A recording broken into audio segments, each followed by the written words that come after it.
চায়নার একটাই কষ্ট, চায়নার বুদ্ধি মায়া শুনতেই চায় না, আগে কষ্ট পেয়ে পেলে। আগে তো শুনো। না হই না উপায় আছে রে মা, চায় না।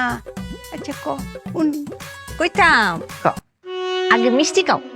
ও আল্লাহ, তুই কি জানোস না আমার যে ডায়াবেটিস, অকর 24টা পরে।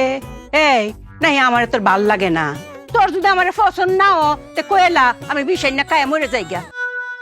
মায়া পারতাম কে রে, তুমি আমার মায়া না, আমি তোমার ভালোবাসি না। খাও।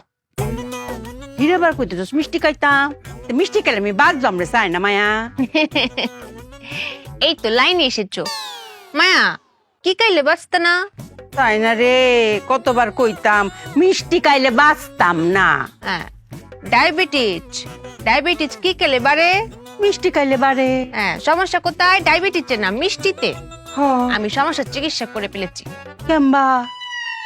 বুঝুনি, বুঝিয়ে বলছি। আমার মায়া কষ্ট করে কেন শরীরের মধ্যে ইনসুলিন দিবে, তাই চায় না বুদ্ধি করে মিষ্টির ভিতরে ইনসুলিন দিয়ে ফেলেছে। এখন মিষ্টি জীবাণু মুক্ত, কাউ মায়া কিচ্ছুই তো না। ভালো করেছি না মায়া?